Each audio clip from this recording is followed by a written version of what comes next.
The Entrepreneur's Library, episode 81. Welcome to the Entrepreneur's Library, the only book-centric podcast that reviews all the top-selling business books and shares authors' perspective firsthand. This is your resource to finding the next great book that will enable you to grow personally and professionally. Welcome your host, Wade Danielson. Thank you for joining us on the EL. Today's book or interview is a little different from our normal entrepreneurial focus. I know you might be like me in that you look for opportunities to diversify into different markets, or you might be seeking to be what you hear, it's kind of a buzzword nowadays, but a lifestyle entrepreneur. And today's guest is Jasper Ribbers, and he will be discussing his book, Get Paid for Your Pad, How to Maximize Profit from Your Airbnb Listing. Welcome, Jasper, and thank you for joining us on the Entrepreneur's Library. Thanks, Wayne. I'm excited to be here. Will you take just a moment to introduce yourself and tell us just a little bit about you personally? Sure. I used to be a trader in the financial sector, working in the Netherlands, where I'm from, and also in Chicago. And about 4 years ago, I decided to leave my career and travel the world. And eventually, I started several online businesses, and that's kind of what I'm still doing. Excellent. Thank you for sharing that. Now, let's jump right into your book that we're here to talk about today, which is Get Paid for Your Pad. It was just made available for purchase August 26th of 2014, so this year. And Jasper, I say this frequently, but we're going to move quickly, but we're going to cover the top questions that our reader/listener wants to get answered. And the first one is, what was the inspiration behind writing Get Paid for Your Pad? There were two main reasons why I wanted to write this. I started renting out my house in Amsterdam about 2.5 years ago, and it completely enabled me to travel and financially support myself. And at the same time, I was able to live in my house when I was back in Amsterdam and also meet all these great people from all around the world. So I just fell in love with the whole concept. And the two reasons were, I noticed a lot of people didn't know about Airbnb. And the second thing was, the people who do know about Airbnb, I felt like they weren't getting the best results that they could. So that was the reason why I wanted to write this book. A lot of times when we have entrepreneurs on, they have books that are covering a topic that are that there's many different books on. So usually our next question is, what makes your book different from others regarding the same topic? And I haven't seen one that's on the same topic as yours, but give it a few different differentiators for maybe some of the other books that are out there. Sure. Well, that's a good question, because when I started writing this book, I had one thing in mind, and that was I want to write the best and most comprehensive book on this topic, period. So what I did is I actually went out on Amazon and all the other book sites and bought every single book on the topic.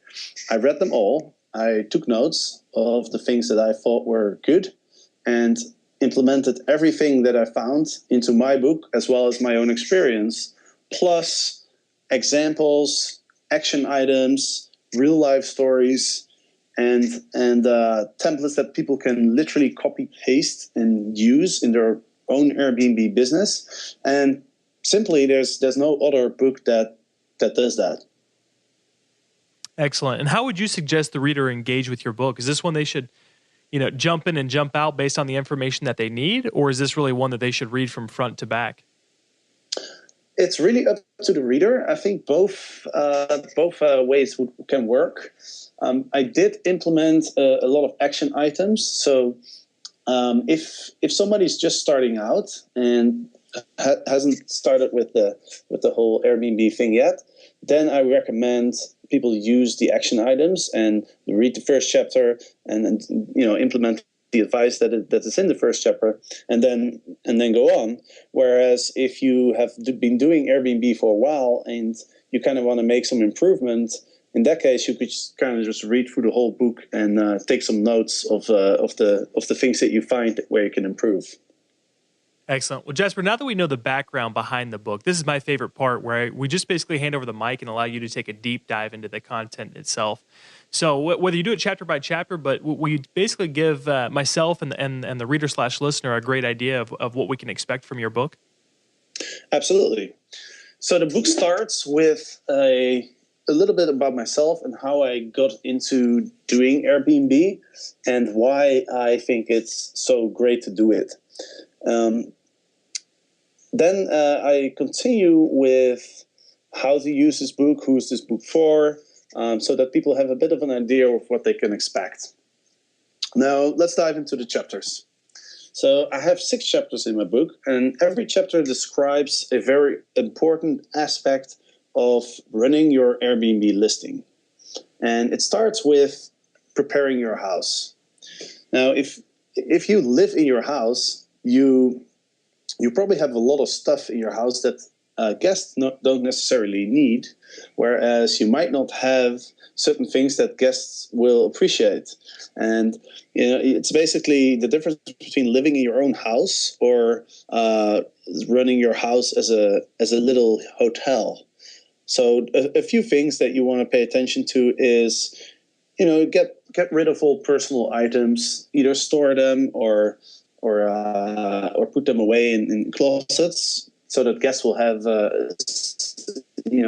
spacious room to themselves. You want to make sure that the beds are all really good, because getting a good night of sleep is one of the most important things when you travel. So make sure you have a good mattress, there's good linen, and then kind of just go through your house and make a list of all the things that you think people won't need, and think about what people will need. And I actually describe a whole list in the first chapter. So it has a huge checklist that you can use to do this. Now, it also talks about how do you manage your house. And these are things that you need to think about before you start creating your listing. For example, who's going to clean your house? Who's going to do the check-in? Who's going to do the check-out?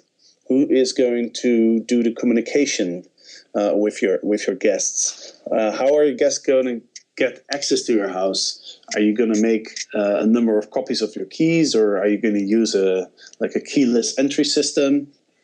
So it basically contains everything that you need to figure out before you create your listing, which is what chapter 2 is about.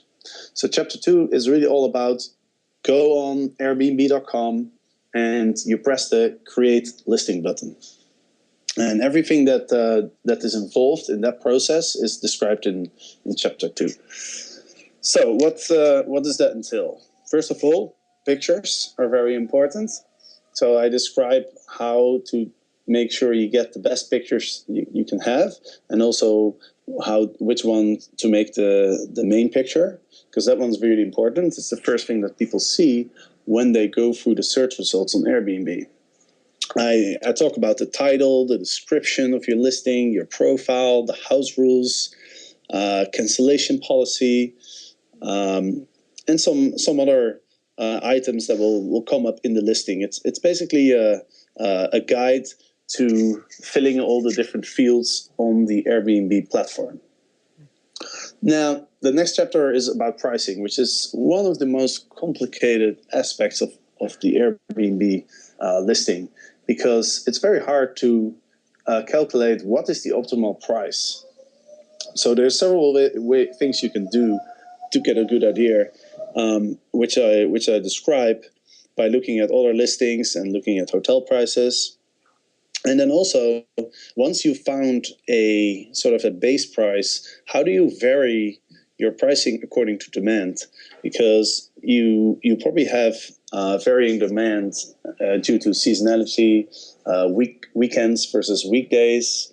You have special events going on in your city, or Christmas, New Year. These are all dates where you want to adjust your price to demand. So I describe how you do this. And the chapter about pricing is really about how do we set a pricing strategy that will optimize the income that you get from your Airbnb listing.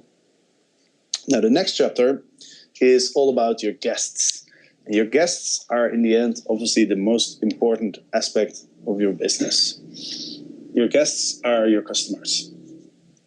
And there's a lot that you can do before the guest even arrives to make that guest feel comfortable. Because the biggest worry that people have when using Airbnb is that they worry that they're not going to be taken care of, because that's the difference between a hotel and Airbnb. A hotel has a reception. There's always somebody there. If there's something wrong, they will help you. The hotel people know that it exists. They know that anytime they arrive, there will be somebody there. With Airbnb, that's not guaranteed, because that's totally depending on the host. So you communicate with your guests. You send them information about your place, about the neighborhood. You let them know that you're gonna be there to welcome them, or somebody's gonna be there to welcome them. You make sure you know what time they arrive. You give them several ways to contact you. You let them know that they can ask questions. You let them know that if there's a problem, that you're going to take care of them, and so forth. And you contact them regularly, so that you really build a little bit of a relationship before the guests arrive. And that makes them feel comfortable stepping in that plane and flying maybe all across the world to stay at your apartment. So this is very very important. And then I also talk about how to treat your guests after they have arrived. Make sure that they are okay. Make sure to let them know that if there's anything that's not perfect, that they can let you know and that you will take care of it. And that's basically what you're trying to do, is be the best host you can be. Try and make that guest experience the best experience that you can give. And that leads into the next chapter, which talks about reviews. Because reviews are very important on many platforms, but especially on Airbnb, because it's kind of a personal thing, staying at somebody's house.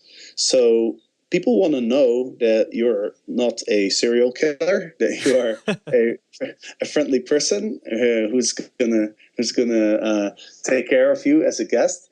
So what people do is they look at the reviews that former guests have written for you. And this is a very important aspect of Airbnb, because if you don't have good reviews, people are not going to book your place.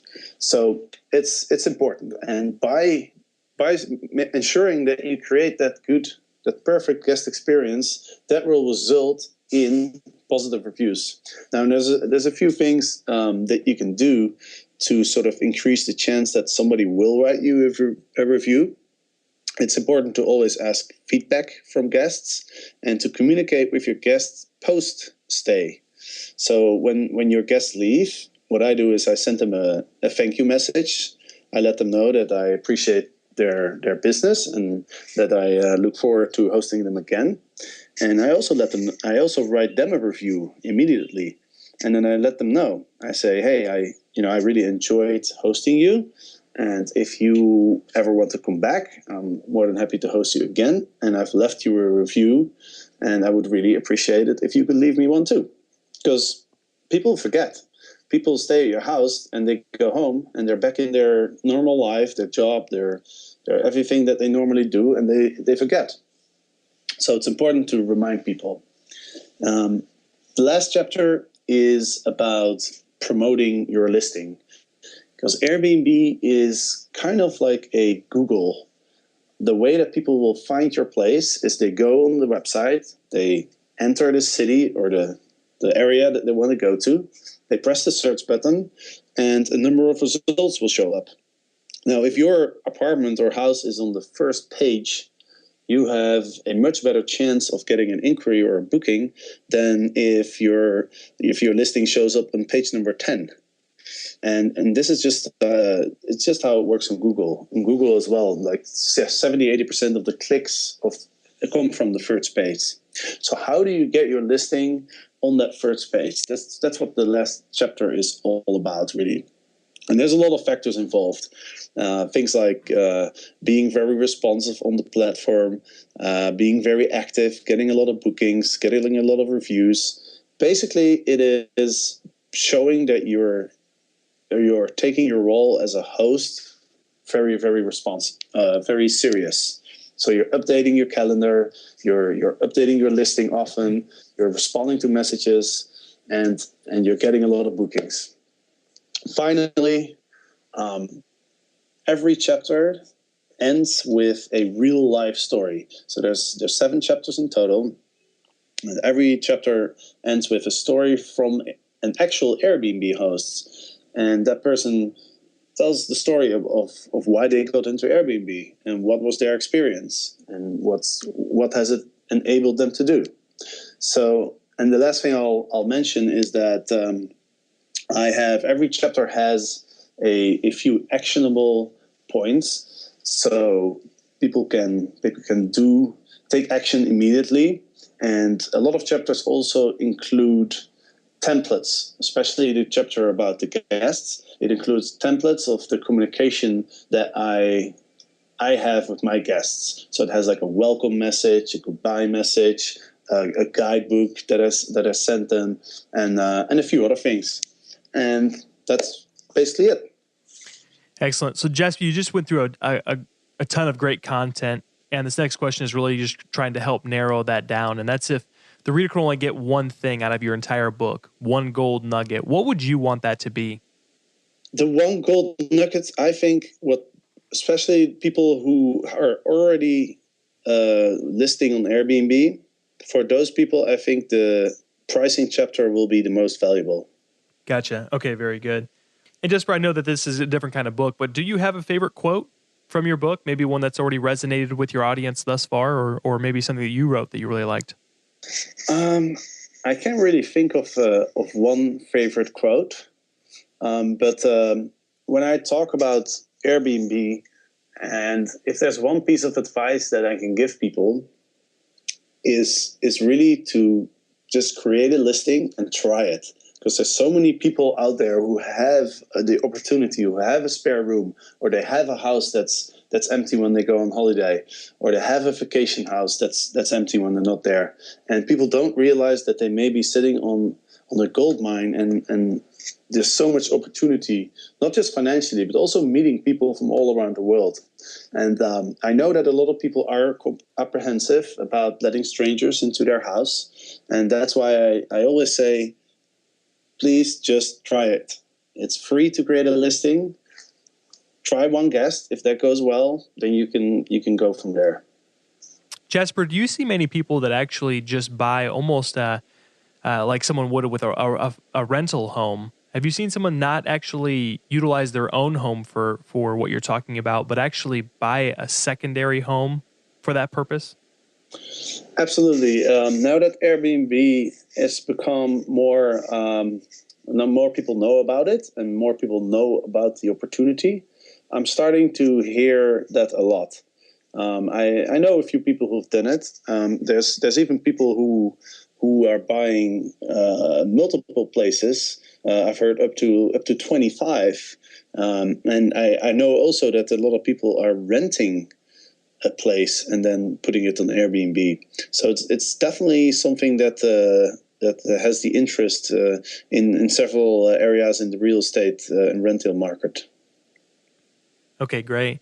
And so, Jasper, I think that your book's going to help people. We talk about how this is entrepreneurs who are listening in right now, and I think there's some who are looking for lifestyle that might want to own a place and rent it out while they're not there, and then others are looking for a way to diversify their income. And so, this next question is, what's a book that you would recommend based on the way it's impacted your life, the way it's created a paradigm shift for you?